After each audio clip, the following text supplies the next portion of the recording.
सदियों से तुमसे प्यार है, आज भी है और कल भी रहेगा। मैंने सुना आपका गाना। श्री संजय सिंह, दोनों ही कह रहे हैं एक दूसरे को। धन्यवाद मान्यवर, आपने एक अत्यंत महत्वपूर्ण बिल पे मुझे अपनी बात कहने का मौका दिया। मैं जैसे उदय प्रताप जी की चंद पंक्तियों से अपनी बात शुरू करूंगा। न मेरा है न तेरा है, ये हिंदुस्तान सबका है। नहीं समझी गई ये बात तो नुकसान सबका है। न तेरा है न मेरा है, ये हिंदुस्तान सबका है। नहीं समझी गई ये बात तो नुकसान सबका है। जो आकर मिल गई इसमें वो दिखलाई नहीं देती, जो नदियां मिल गई इसमें वो दिखलाई नहीं देती। महासागर बनाने में मगर एहसान सबका है। महासागर बनाने में मगर एहसान सबका है। मान्यवर, हम लोग बचपन से एक शब्द सुनते आए, सरकार माई बाप। सरकार माई बाप यानी कि जो सरकार होती है वो लोगों की माई बाप होती है, मां की तरह ख्याल रखती है, पिता की तरह ख्याल रखती है। लेकिन अगर कोई सरकार अपने बच्चों को उसका गला घोटने पे उतारू हो जाए तो वो फिर सरकार निष्पक्ष सरकार नहीं है। नहीं है मान्यवर, वो सौतेली मां है, वो सौतेली मां है, उसका व्यवहार सौतेला है। और आज आप जो काम कर रहे हैं इस बिल के माध्यम से, आप बाबा साहब डॉक्टर भीमराव अंबेडकर जी के द्वारा लिखे गए संविधान की हत्या कर रहे हैं। और ये बात मैं इसलिए कह रहा हूं कि बाबा साहब डॉक्टर भीमराव अंबेडकर जी ने संविधान की धारा 26 में लिखा, धार्मिक मामलों के प्रबंधन की स्वतंत्रता, धार्मिक एवं धर्मार्थ उद्देश्यों के लिए संस्थाओं की स्थापना एवं रखरखाव करना, धर्म के मामलों में अपने स्वयं के मामलों का प्रबंधन करना, चल एवं अचल संपत्ति का स्वामित्व एवं अधिग्रहण करना तथा ऐसी संपत्ति का कानून के अनुसार प्रशासन करना। यह अधिकार आपने नहीं दिया, यह अधिकार किसी भारतीय जनता पार्टी के लोगों ने नहीं दिया। यह अधिकार बाबा साहब डॉक्टर भीमराव अंबेडकर जी के द्वारा लिखे गए भारत के संविधान ने दिया। मान्य, और आप उस संवैधानिक अधिकार को छीन रहे हैं एक गैर संवैधानिक बिल लाके। क्या क्या लिखा इस कानून के अंदर आपने, किस तरीके से आपने इस संविधान की हत्या करने का काम किया। आप बड़ी बड़ी बातें कर रहे हैं। यह सरकार कह रही है कि ये कानून हम मुसलमानों के भले के लिए आ रहे हैं। जब मैं आपसे सुनता हूं तो मुझे लगता है कपिल शर्मा कॉमेडी सर्कस में बोल रहा है। आप मुसलमानों का भला कर रहे हैं, आप मुसलमानों का भला कर रहे हैं। दोनों सदन में एक भी सदस्य, दोनों सदन में सिर्फ एक सदस्य गुलाम अली को छोड़ के एक भी सदस्य आपका मुसलमान नहीं है। आप मुसलमानों का भला कर रहे हैं, आप मुसलमानों का भला कर रहे हैं। पूरी सरकार में एक मंत्री आपका मुसलमान नहीं है, आप मुसलमानों का भला कर रहे हैं। दो नेता अपने घरों में आपने बैठा दिया, मुख्तार अब्बास नकवी, शाहनवाज हुसैन, दोनों की राजनीति आपने खत्म कर दी। आप मुसलमानों का भला कर रहे हैं, आप मुसलमानों का भला कर रहे हैं, आप मुसलमानों का भला कर रहे हैं। अरे सुनना सीखो पहले। मान्यवर, मैं इनके इस कानून में क्या क्या लिखा हुआ है, क्या क्या कहा है इन्होंने। बैठ जाए कृपया, गुलाम अली जी बैठ जाए। धार्मिक संपत्तियों को यह बिल कब्जा करने की नापाक कोशिश है। इतनी और धार्मिक संपत्तियों को सदन में इतनी कब्जा करने के लिए सदन में इतनी शांति है कि आराम से आप बोलोगे तो आराम से बोल रहा हूं सर। हाँ। आप बैठे हैं तो आपको देख के वैसे ही आराम आ जाता है। आपको देख के मैं वैसे ही आराम में रहता हूं सर। आप जब है आपका संरक्षण है तो आराम से ही बोल रहा हूं। बोलिए।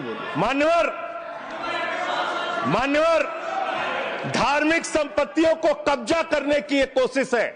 इसलिए इस बिल पर न हिंदू को खुश होना चाहिए, न सिख को खुश होना चाहिए, न ईसाई को खुश होना चाहिए, न जैन को खुश होना चाहिए, न बौद्ध को खुश होना चाहिए, क्योंकि नंबर सबका आएगा।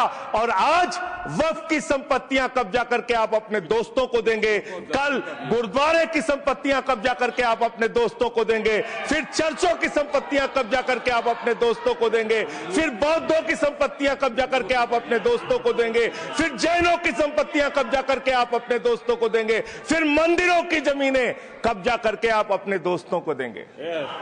आप तो वो लोग हैं जिन्होंने प्रभु श्री राम के मंदिर में भी घोटाला किया। मान्यवर, प्रभु श्री राम के मंदिर के जमीन में घोटाला किया। मैं कागज दूंगा सर, मैं कागज दूंगा। कर दिया मैंने। ये लोग राम मंदिर में घोटाला करने वाले लोग हैं, राम मंदिर की जमीन का चंदा खाने वाले लोग हैं सर। ये लोग 2 करोड़ की जमीन 5 मिनट में 18 करोड़ में बेची सर इन लोगों ने। 16.5 करोड़ का घोटाला किया, 18.5 करोड़ में जमीन बेची। ये राम मंदिर में घोटाला करने वाले लोग हैं सर। मान्यवर, अरे प्रभु श्री राम के नाम का पैसा खाते हो तुम लोग। अरे बैठ जाओ, राम मंदिर का पैसा खाते हो। अरे राम मंदिर में घोटाला करते बैठो। अरे राम मंदिर का चंदा खाते हो। अरे चंदा चोरो बैठो, चंदा चोरो बैठो, चंदा चोरो बैठो, बैठो चंदा चोरो, चंदा चोरो बैठ जाओ।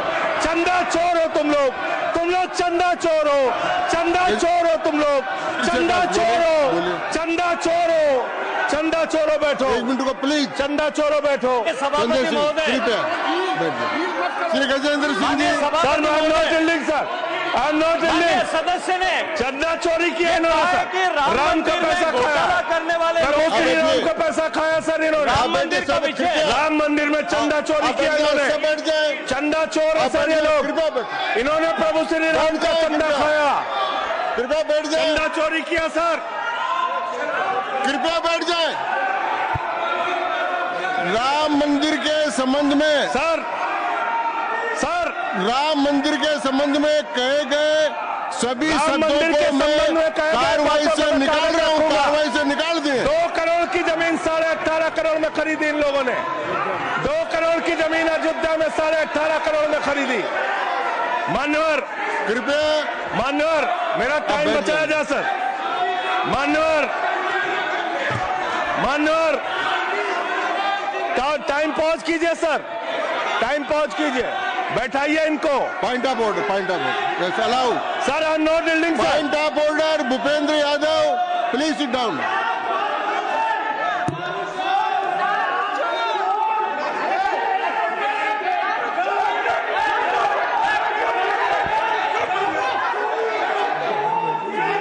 भाई पॉइंट ऑफ ऑर्डर मैंने दिया, आप जाइए स्थान पर, कृपया अपने स्थान पर जाएं। मैंने व्यवस्था का प्रश्न उठाने का मौका दिया भूपेंद्र जी यादव को। आप सब लोग अपने स्थान पर जाएं, कृपया अपने स्थान पर चले जाएं, कृपया अपने स्थान पर जाएं, कृपया बैठे। मैंने भूपेंद्र जी, कृपया बैठ जाए, कृपया। श्री भूपेंद्र यादव सर, मैं पहले Bhupendra ji, yes sir, Bhupendra Yadav sir, Madan ji Rathore कृपया बैठ जाएं। सर ये कृपया, मैंने भूपेंद्र जी यादव को व्यवस्था का प्रश्न उठाने की अनुमति दी है, लेकिन मैं पहले बता दूं कि राम मंदिर के बारे में जो कुछ इनको कहा मैंने उसको एक्सपेंस कर दिया है, वो कार्रवाई का हिस्सा नहीं है। आप बोलिए सर।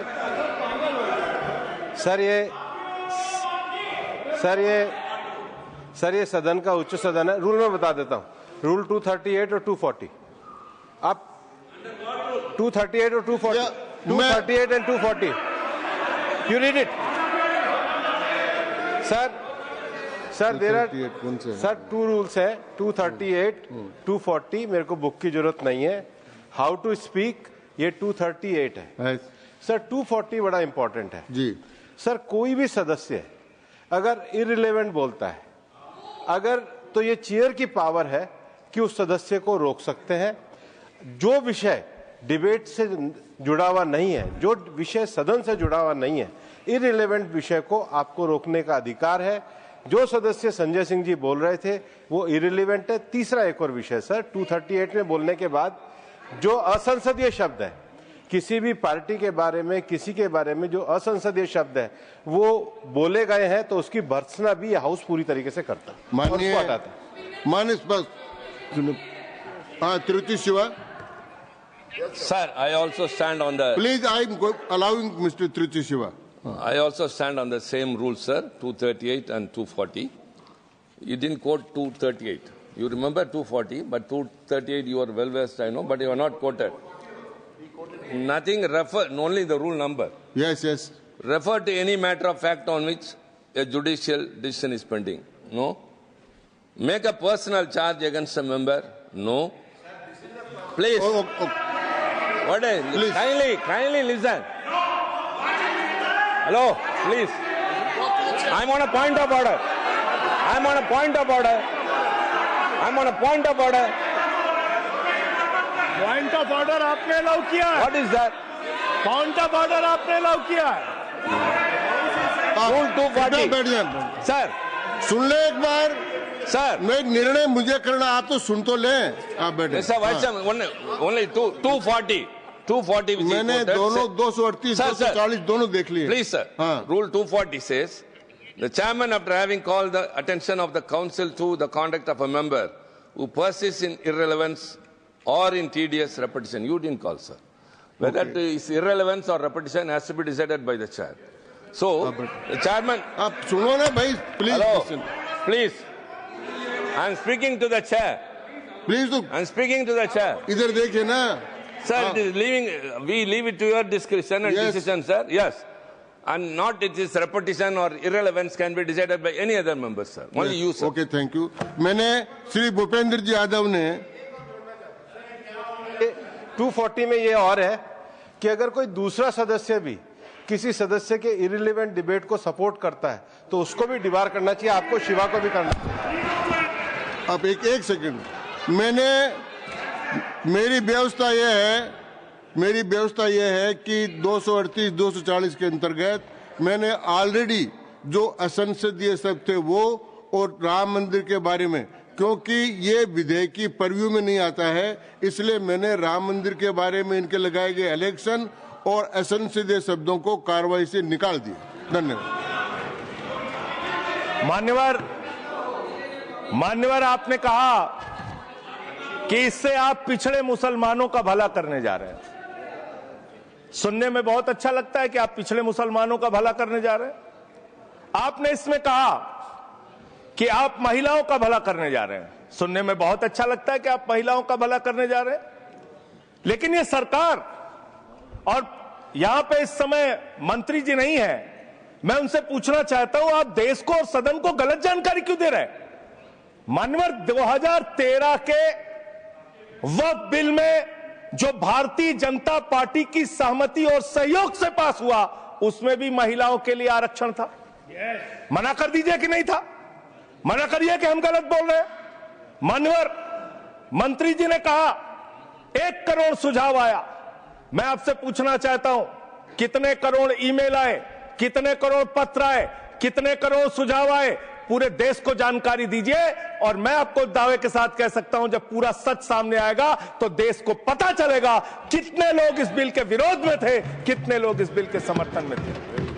मैं जेपीसी का सदस्य था मानवर, मैं कह रहा हूं आपसे लाइए। और आप पिछड़े मुसलमानों का भला करना चाहते हैं, मैं आपसे हाथ जोड़कर निवेदन करता हूं, विनती करता हूं, और हमारे जो मित्र उधर भी हैं, अगर आप मेरी बात से सहमत हैं तो समर्थन करना। समाज में छुआछूत को, बीमारी को मिटाने के लिए चलिए उठाते हैं कदम, और अगले सत्र में एक बिल लेके आइए। जितने भी हिंदुओं की कमेटियां हैं, ट्रस्ट है, बोर्ड है, उन सारे ट्रस्ट और कमेटियों में 80% आरक्षण दलित, आदिवासी और पिछड़े हिंदुओं को दीजिए। मैं समर्थन करूंगा आपका, माला पहनाऊंगा आपको। आप पिछड़ों का भला करने की बात करते हैं, आप दलितों का भला करने की बात करते हैं।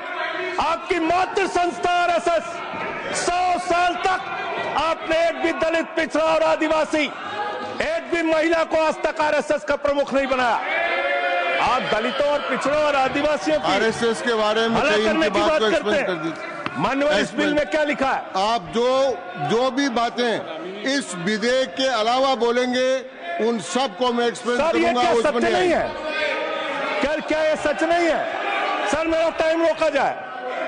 और सर, बिल के बारे में बात करते हैं। मान्यवर, मंत्री जी ने कहा आज आप इस बिल को पास कर रहे हैं, आज आपका सीना चौड़ा हो रहा है, आपको लग रहा है एक धर्म के अधिकार को आप छीन रहे हैं। नहीं, कल को आप सभी धर्मों की धार्मिक संपत्तियां छीन के आप अपने दोस्तों का देने का काम करेंगे। मैं फिर इसको दोहरा रहा हूं और फिर इसको कह रहा हूं कि आप ये करेंगे, धार्मिक संपत्तियों के कब्जा करने का काम करेंगे। और किसी गलतफहमी में मत रहिए।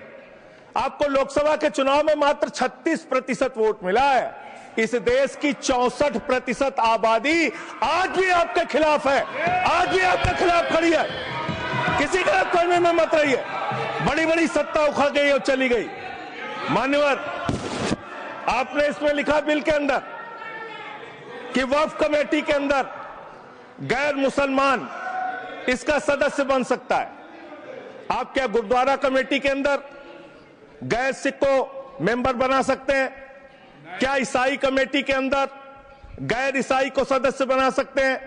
क्या बौद्धों की कमेटी के अंदर गैर बौद्ध को, क्या जैनों की कमेटी के अंदर गैर जैन को आप मेंबर बना सकते हैं? और इतना ही नहीं, क्या आप हिंदुओं के ट्रस्ट में, मंदिर के ट्रस्ट में आप क्या गैर हिंदू को मेंबर बना सकते हैं? नहीं बना सकते, नहीं बना सकते। आप एक झूठ फैला रहे हैं देश भर में, देश भर में झूठ फैला रहे हैं। आप कह रहे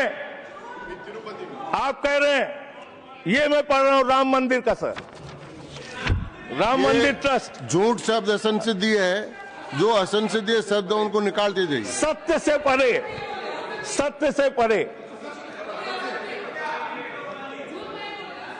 सर, ये प्रभु श्री राम के मंदिर का ट्रस्ट, मैं इसका समर्थन करता हूं। नहीं, आप इस सर, मैं इसका समर्थन कर रहा हूं। ये सब्जेक्ट नहीं है सर, समर्थन कर रहा हूं, सुन तो लीजिए। आप कहे से नहीं सुनूंगा। डिस्ट्रिक्ट मजिस्ट्रेट प्रोसीडिंग में नहीं आएगा।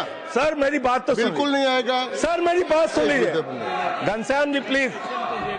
चेयरमैन साहब, district magistrate of Ayodhya will be ex officio trustee who will be a practising Hindu. If the DM is not Hindu, then additional district magistrate will be an ex officio member of the trust. हम इसका समर्थन करते हैं sir.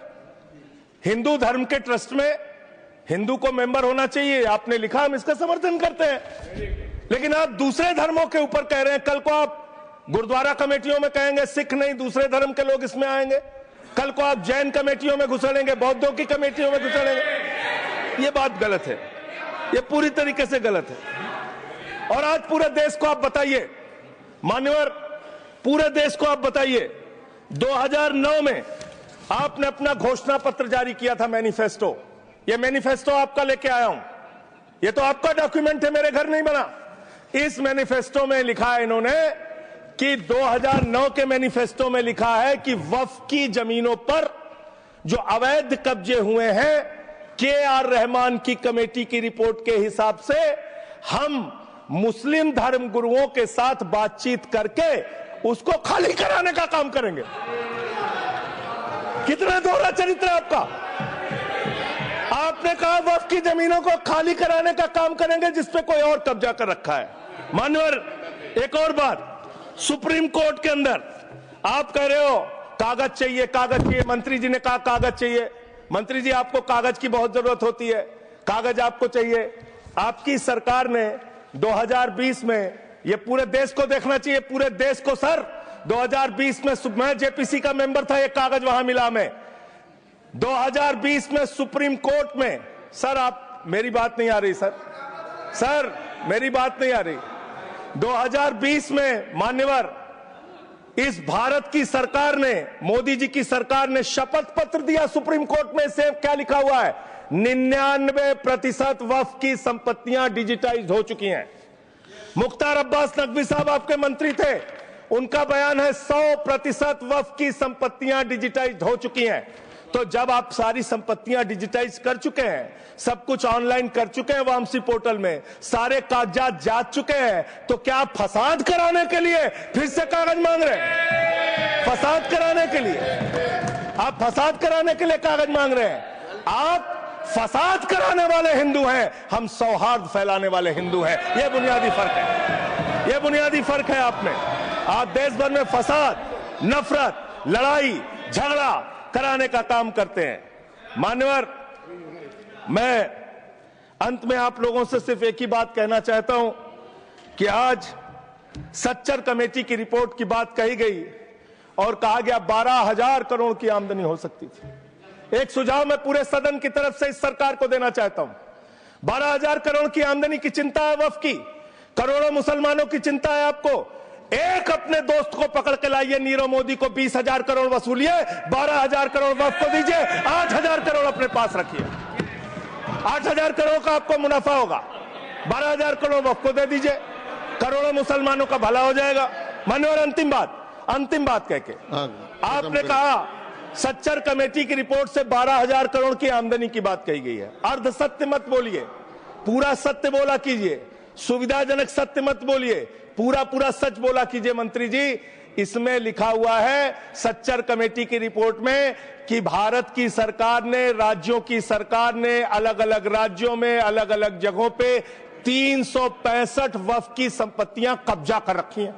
आप उसके बारे में नहीं बताते, आप अर्ध सत्य बोलते हैं। मैं तो जेपीसी का मेंबर रहा हूं, मुझे सब पता है। तो इसलिए मान्यवर, आप फैला रहे हैं झूठ। ट्रिब्यूनल के फैसले, बस खत्म सर, खत्म। असत्य, सत्य से परे मान्यवर, सत्य से परे मान्यवर।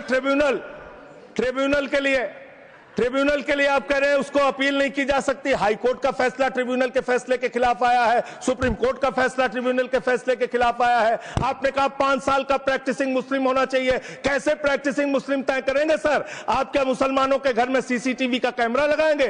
कौन नमाज पढ़ रहा है, कौन नमाज नहीं पढ़ रहा है, कौन मुसलमान है, कौन मुसलमान नहीं है? आपने मान्यवर ऐसे प्रावधान इसमें रखे हैं जो बड़े अजीब हैं, जो अपने आप में ये बताते हैं कि आपकी मंशा सिर्फ देश में झगड़ा कराने की है, नफरत फैलाने की है, फसाद कराने की है। आपकी मंशा कहीं भी मुसलमानों का या किसी वर्ग का भला करने की नहीं है। बस एक अंतिम बात कह के अपनी बात समाप्त करूंगा। ये काम आपने देश के अंदर बहुत अच्छा शुरू कर दिया। आप एक काम करते हैं, देखो मुसलमानों को ठीक कर रहा हूं, दूसरी तरफ महंगाई बढ़ रही है, नुकसान हिंदुओं का। 94 लाख करोड़ रुपए शेयर बाजार में डूब रहा है, नुकसान हिंदुओं का। 11 लाख बच्चे स्कूलों से बाहर निकल गए, नुकसान हिंदुओं का। तो मुसलमानों को ठीक करने के नाम पर आप नुकसान देश के करोड़ों हिंदुओं का भी कर रहे हैं। इसलिए ये सब बातें करके देश में आप नफरत फैला के ये सब झगड़े फसाद के काम मत कीजिए।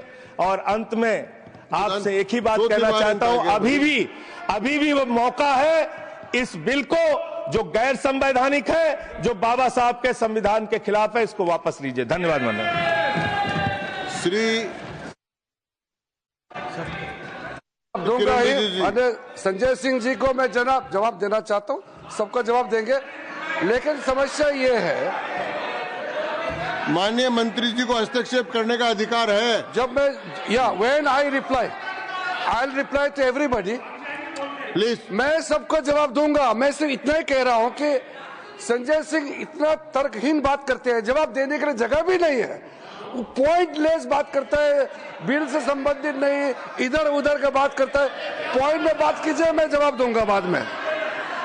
श्री येरम वेंकट सुब्बा रेड्डी।